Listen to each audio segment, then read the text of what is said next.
Shalom Bacha, que le bon Dieu vous protège dans la santé et la joie. Je voudrais vous raconter une belle histoire. Il y a une histoire, elle date il y a à peu près 25 ans, 30 ans peut-être. J'étais à Lyon, j'étais malade. Et la maladie que j'avais, c'est que je marchais et je tombais. Parce que j'avais trop abusé de ma santé. Et je dormais pas, et je voyageais beaucoup. Et le soir, j'écrivais beaucoup de cours de Torah. Et à mon âge, j'avais trop... j'avais un peu exagéré. Et malheureusement, je suis tombé malade. Et voilà, pendant que j'étais à l'hôpital, il y avait un psychologue qui est venu me rendre visite pour voir comment je vais. Est-ce que ma tête, elle est normale? Enfin, ils m'ont fait tous les radios de la tête et tout. Bon, tout va bien. Et ils m'ont laissé des nuits entières avec des fils pour voir. Enfin, je ne veux pas rentrer dans les détails. Ils n'ont pas trouvé pourquoi je marche et je tombe. Donc, bien sûr, c'est quelque chose dans la tête. Vérifier les oreilles. Et un jour, le psychologue, il vient, et j'étais en train d'écrire. Il me dit, qu'est-ce que vous faites? Je lui dis, j'écris l'introduction de mon livre que je vais imprimer. Ah bon?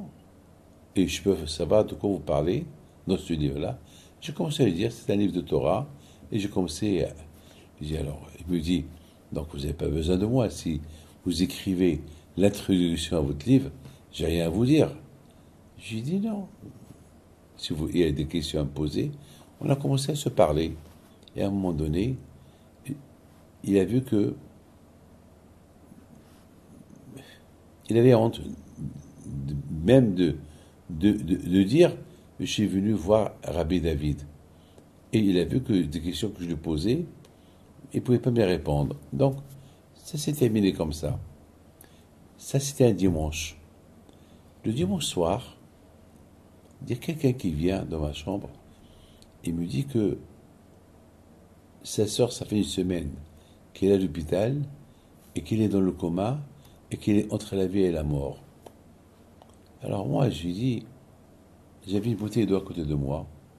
Je lui dis, prenez cette bouteille et vous allez lui donner. Vous allez lui donner cette bouteille. Mais il ne faut pas qu'elle boive, puisqu'elle est dans le coma. Prenez un peu d'eau, mettez-lui dans les pieds, sur le front. Alors, et l'histoire, elle se termine comme ça. Maintenant, le monsieur qui a pris la bouteille, dans sa tête, il s'est dit, si Rabbi David me dit de lui mettre dans ses pieds, ça veut dire que elle va se réveiller.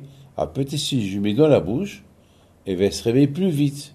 Mais c'est faux, puisqu'elle était attachée avec des comment ça s'appelle, avec des fils, et elle avait du goutte à goutte et tout ça. Et en plus, elle avait un tuyau dans la gorge. Ah, c'est très dangereux de lui donner de l'eau. Et puis, c'est ce qu'il a fait. Il a mal compris, m'a mal compris. Moi, j'étais très clair. Je lui dis, tu prends un peu de l'eau, tu mets dans ses pieds, sur le front. Et lui, il rentre avec la bouteille, il prend la bouteille, il lui met dans sa bouche.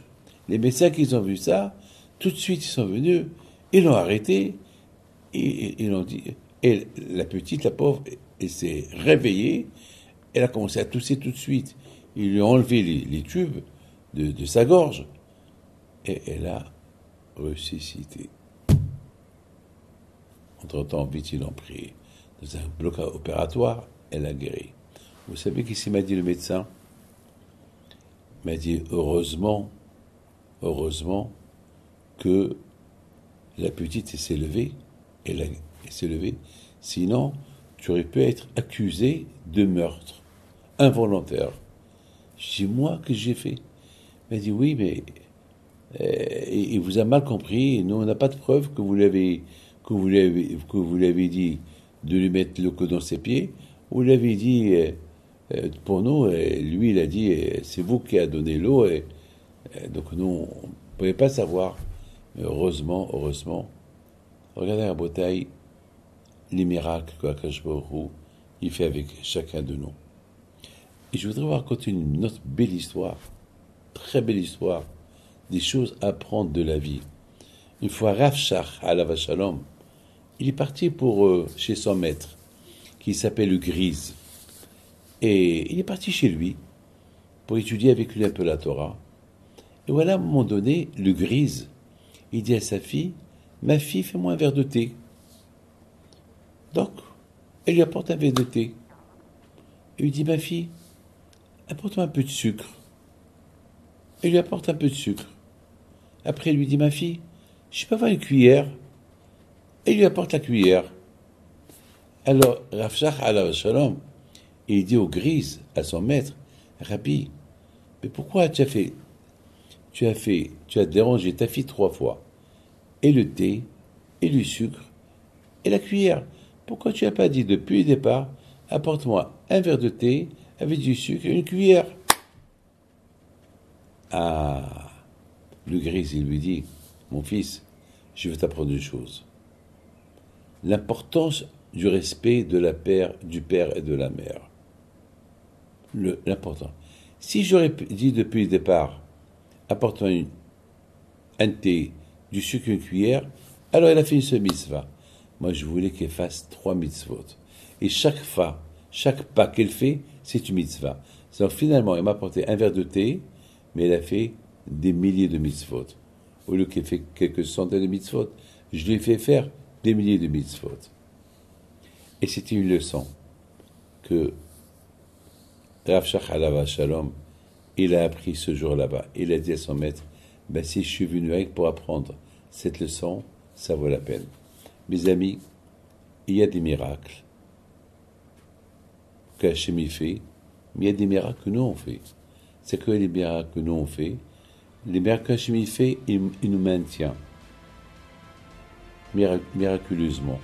Et les miracles que nous on fait lorsqu'on fait des mitzvot.